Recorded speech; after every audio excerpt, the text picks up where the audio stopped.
شروع کرتے ہیں اللہ کے بابرکت نام سے جو انتہائی عالی رتبہ اور بہت جلیل القدر ہے۔ سب تعریفیں میرے رب العزت کے لیے ہیں۔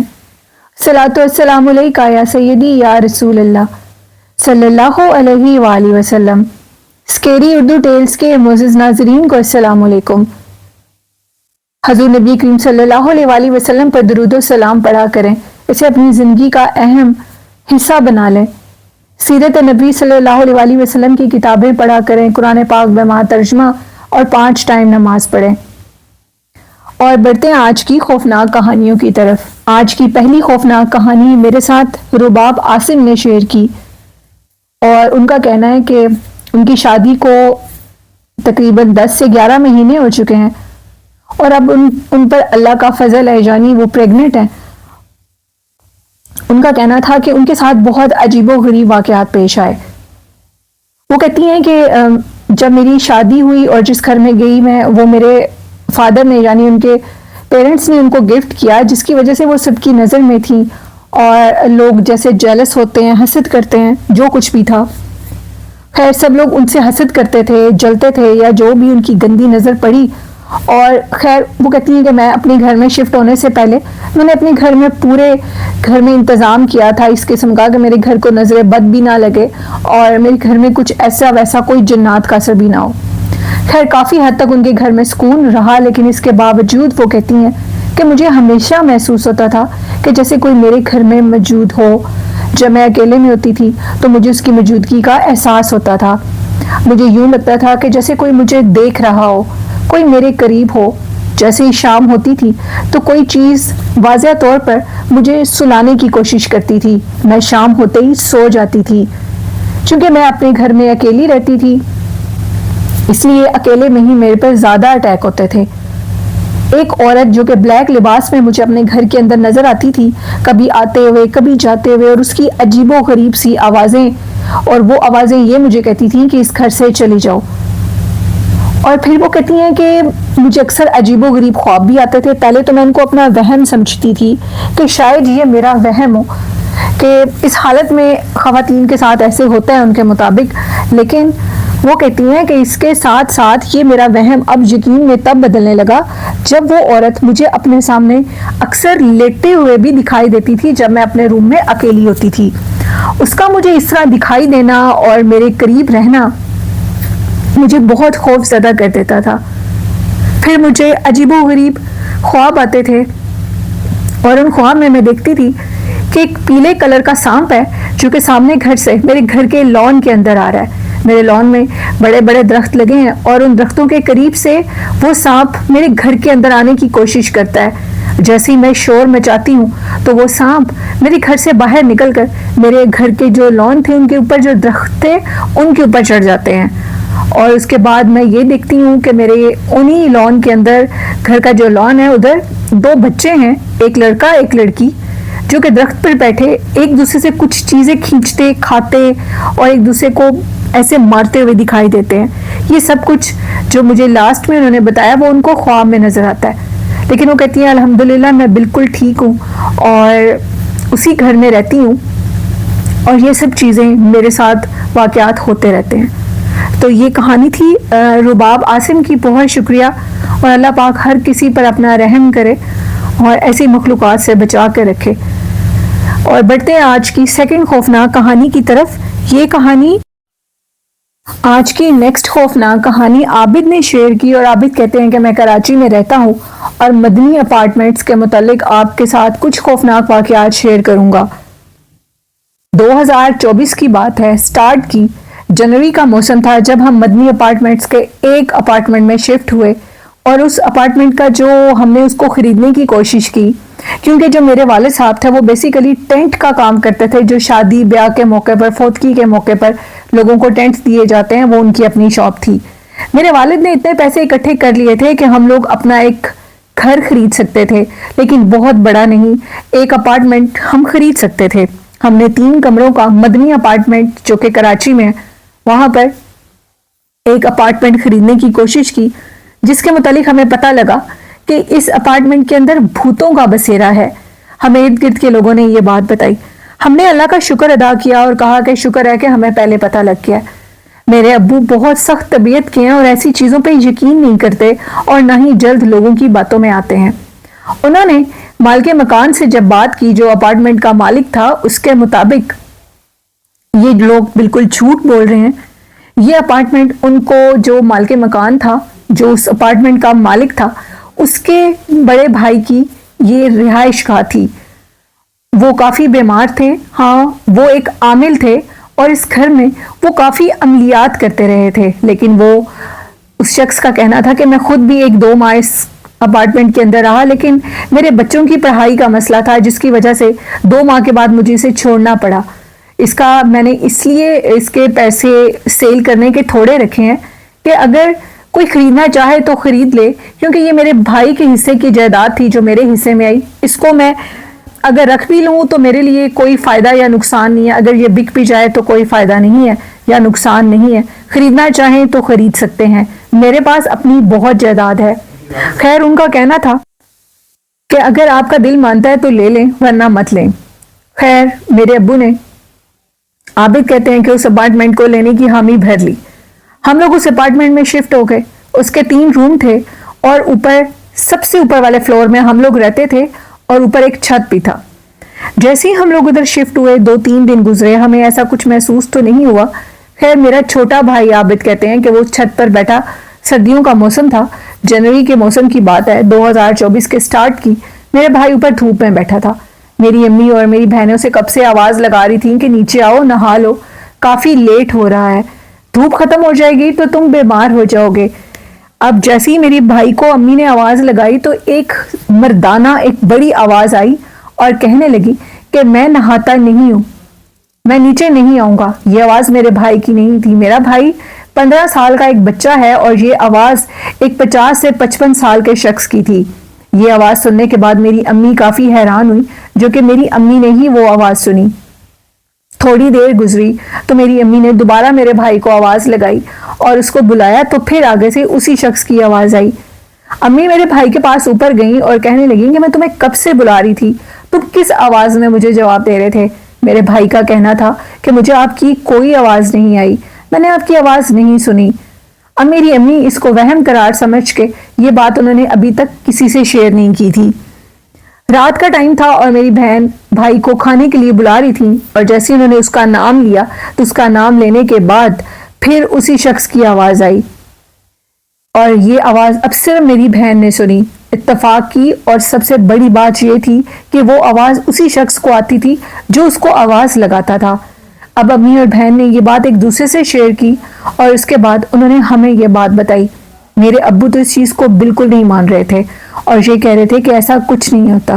تو میری امی نے کہا کہ ٹھیک ہے، آپ خود آواز لگا کر دیکھ لیں، اگر ہمارا وہم ہے تو آپ کا وہم نہیں ہوگا، کیونکہ آپ تو وہم کرتے نہیں ہیں اس معاملے میں۔ تو میرے ابو نے بھی اس چیز کو آواز لگائی، یعنی میرے بھائی کو آواز لگائی۔ جب بھی چھوٹے بھائی کو آواز لگائی جاتی تھی تو آگے سے وہ شخص بولتا تھا۔ اب ابو نے بھی جب آواز لگائی تو وہی شخص بولا، جی میں آتا ہوں۔ یہ آواز ایک 50 سے 55 سال کے شخص کی تھی۔ اب یہ بات بہت پریشان کر دینے والی تھی، جس کی وجہ سے ہم سب لوگ بہت پریشان تھے۔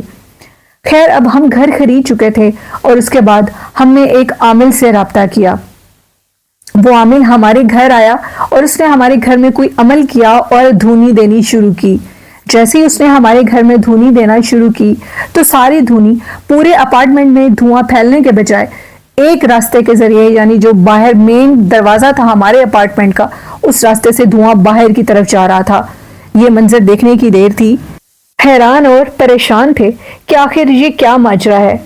سارا دھواں اکٹھا ہو کر صرف دروازے سے باہر نکل رہا تھا، اس دھوئیں کو پورے گھر میں پھیلنا چاہیے تھا۔ اس عامل کا کہنا تھا کہ یہ میرے بس کی چیز نہیں ہے۔ ہمیں پتہ نہیں تھا، ہم سے پہلے اور ان سے بھی پہلے جنہوں نے یہ اپارٹمنٹ لیا تھا، ادھر ایک فیملی رہتی تھی جو کہ ایک ہندو فیملی تھی۔ انہوں نے لاسٹ کمرے کے سٹور کے اندر اپنی عبادت گاہ یعنی ایک چھوٹا سا مندر بھی بنایا ہوا تھا۔ کراچی میں بھی بہت ہندو لوگ رہتے ہیں، ہر جگہ پر رہتے ہیں، اور ان کا وہ جو سٹور تھا اس کو ہم نے بہت بعد میں دیکھا تھا، تب تک ہم یہ اپارٹمنٹ خرید چکے تھے۔ خیر وہ جو عامل آیا تھا اس کے بس کی یہ بات نہیں تھی۔ میرے ابو بار بار اس عامل سے یہ ضد کر رہے تھے کہ نہیں یہ تم کام کر سکتے ہو، تم اس کام کو کر لو، جس پہ اس کا کہنا تھا کہ میں یہ کام نہیں کر سکتا، یہ میرے بس کی چیز نہیں ہے، یہ بہت سخت چیز ہے، بہتر ہے کہ آپ کسی اور سے رابطہ کریں۔ خیر میرے ابو اس کی بات کو مان گئے، اور انہوں نے میرے ابو کی بے بسی کو دیکھ کر، چونکہ ان کی ساری زندگی کی جمع پونجی اس اپارٹمنٹ پہ لگی ہوئی تھی، جب انہوں نے میرے ابو کو اتنے پریشان دیکھا تو انہوں نے ہمیں ایک شخص کا نمبر دیا اور کہا کہ یہ شخص آپ کا کام کر دے گا، آپ اس سے اپنا کام کروا لیں۔ ابو پہلے تو باضد تھے کہ میں کسی بھی ایسے عامل کو نہیں لانا چاہتا جو کہ جادو کا بھی کام کرتا ہے، شاید وہ میرے گھر میں کچھ اور چیزیں نہ چھوڑ دے۔ انہوں نے کہا کہ آپ یقین رکھیں وہ آپ کا کام کر دیں گے، آپ ان سے ایک دفعہ رابطہ کریں۔ خیر ان سے رابطہ ہوا اور ان کو ہم اپنے گھر لے کر آئے۔ جیسے ہی ہم ان کو اپنے گھر لے کر آئے اور انہوں نے بھی گھر کو سارا چیک کیا تو آخری سٹور جو ہمارے گھر کا رہ گیا تھا، اس گھر کے سٹور کو دیکھنے کے بعد ان کا کہنا تھا کہ آپ کے اس سٹور کے اندر جنات نہیں بلکہ ایک جن کا بسیرا ہے، اور وہ بہت پاورفل جن ہے، وہ آپ کو اس گھر میں رہنے نہیں دے گا۔ ہاں ایک صورت میں اس کو اس گھر کے اندر سے نکال سکتا ہوں، میں یہاں پر کچھ عمل کروں گا اور اپنے عمل کی چیزیں ساتھ لے کر آؤں گا۔ خیر میرے ابو نے ان کو کہا کہ ٹھیک ہے آپ عمل کر سکتے ہیں اور اپنے ساتھ ان چیزوں کو لے آئیں۔ میرے ابو نے ان کو اجازت دے دی اور 2 دن کے بعد وہ اپنی چیزیں لے کر ہمارے گھر آ گئے۔ انہوں نے بھی گھر میں آگ جلائی اور آگ جلانے کے بعد جب عمل شروع کیا تو سارا دھواں گھر میں پھیلنے کے بجائے وہ مین دروازے سے دھواں سارا باہر نکل رہا تھا۔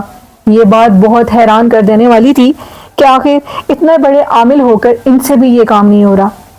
میرے ابو نے جب یہ ماجرا دیکھا کہ پھر سارا دھواں گھر سے باہر نکل رہا ہے تو وہ بہت پریشان ہوئے، لیکن ان عامل کا میرے ابو کو کہنا تھا کہ آپ کو پریشان ہونے کی ضرورت نہیں ہے، یہ جو بھی چیز ہے یہ خود ہاتھ باندھ کر میرے سامنے آئے گی۔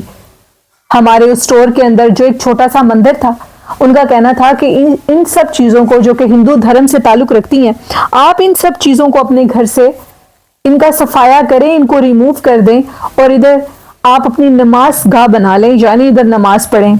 خیر ہم نے ان کی بات مانی اور ادھر ہم نے عابد کہتے ہیں کہ نماز پڑھنی شروع کر دی۔ وہ جو بھی چیز تھی وہ مجھے بالکل تنگ نہیں کرتی تھی، میری امی، میری بہن اور چھوٹے بھائی کے ساتھ وہ یہ سارے اور میرے ابو کے ساتھ واقعات پیش آتے تھے۔ میری امی اور بہن کو اس سٹور کے اندر سے اکثر وہ لمبے قد کا شخص نظر بھی آیا کرتا تھا۔ خیر اب تیسرا دن تھا ان عامل کا ہمارے گھر میں کام کرتے ہوئے۔ ہمیں اپنے گھر میں کچھ سکون محسوس ہو رہا تھا۔ جب ہم اپنے بھائی کو آواز لگاتے تھے تو اب آواز آنی بند ہو چکی تھی، بلکہ میرے بھائی کو ہی ہماری آواز جاتی تھی۔ تیسرے دن عامل صاحب نے ہمیں یہ کہا تھا کہ وہ جو بھی مخلوق ہے وہ کان پکڑ کے میرے سامنے آئے گی، اور ایسا ہی ہوا۔ وہ مخلوق میرے ابو اور میرے سامنے اس عامل کے سامنے آ چکی تھی۔ اس کی سب سے بڑی نشانی یہ تھی کہ ان عامل صاحب نے 3 دائرے بنائے تھے۔ ان 3 دائروں میں ایک دائرے میں میرے ابو، ایک دائرے میں میں اور ایک دائرے میں وہ خود بیٹھے تھے، اور ہمارے سوا ہمارے اس ٹی وی لانچ کے اندر کوئی نہیں تھا۔ میری امی، بہن اور چھوٹا بھائی کمرے کے اندر سے یہ سارا ماجرا دیکھ رہے تھے، اور اس کے بعد اچانک سے ہمیں ایک ہلچل محسوس ہوئی۔ اس ہلچل کے محسوس ہونے کی سب سے بڑی نشانی تھی کہ اچانک سے ہماری ٹی وی لانچ میں پڑا ہوا ہم لوگوں کا فریج خود بخود نیچے گر گیا اور چکنا چور ہو گیا۔ فریج کے اندر ایک ایسی چیز بلاسٹ ہوئی کہ ایسے لگا کہ جیسے فریج کے اندر آگ لگ گئی ہو، لیکن بظاہر آگ نہیں تھی اور بہت شدید دھواں تھا۔ دھوئیں سے ہم لوگوں کی حالت بہت خراب ہو چکی تھی اور ہمارا دم گھٹ رہا تھا۔ اب وہ جو عامل تھے وہ اس چیز سے مخاطب ہوئے اور ان کا کہنا تھا کہ تم کون ہو؟ اس کا کہنا تھا کہ اس اپارٹمنٹ میں تم سب سے پہلے ایک ہندو عامل رہتا تھا۔ اس عامل کی کچھ کتابیں اس گھر میں موجود تھیں جو کہ مرنے والے شخص جو ادھر رہتا تھا، اس نے ان کتابوں کو پڑھا اور ادھر ایک شخص کو جان سے مار دیا۔ اس شخص کی مارنے کے بعد جو جن موکل ادھر حاضر ہوا وہ میں ہوں، اور میں اسی گھر کے کمرے کے سٹور کے اندر قید ہوں اور اسی کو اپنا گھر سمجھتا ہوں۔ جو بھی اس گھر میں آتا ہے میں ان کو ادھر رہنے نہیں دیتا۔ یہ واحد شخص ہے جو کہ ادھر رہ سکتا ہے اور اس کو میں نے اتنا نقصان نہیں دیا، نہیں تو ادھر رہنے والوں کو میں جان سے مار دیتا ہوں اور 1 یا 2 راتوں میں بھگا دیتا ہوں۔ اب تم مجھے بتاؤ کہ تم کیا چاہتے ہو؟ جس پہ ان عامل کا کہنا تھا کہ تم ادھر سے چلے جاؤ، یہ تمہاری جگہ نہیں ہے، بلکہ میں تمہیں آزاد کر دوں گا۔ تم جس بھی دھرم، جس بھی مذہب سے تعلق رکھتے ہو، میں تمہیں اسی تمہارے دھرم اور مذہب کے مطابق تمہیں آزادی دلا دوں گا۔ خیر، اس نے اپنا ایک طریقہ بتایا ان عامل صاحب کو، اور اسی طریقے کے ساتھ عامل صاحب نے اس جن کو وہاں سے ہمارے گھر سے نکال دیا، اور مدنی اپارٹمنٹ جو کہ کراچی میں کافی مشہور ہیں، ان میں ہم لوگوں کا اپارٹمنٹ آج بھی ہے۔ اور اب وہ جو مندر تھا اس کو ہم نے اپنی نماز گاہ بنا لیا، اپنی مسجد کی جگہ بنا لیا۔ الحمدللہ اب ہمارے گھر میں ایسا کچھ نہیں ہے، اور میرے والد صاحب بھی بہت خوش ہیں، کیونکہ ان کی زندگی کی ساری جمع پونجی اسی اپارٹمنٹ میں تھی۔ اس کے بعد ہم نے ایک اور بھی اپارٹمنٹ خریدا، اور اب اللہ کا ہم پر بہت فضل ہے۔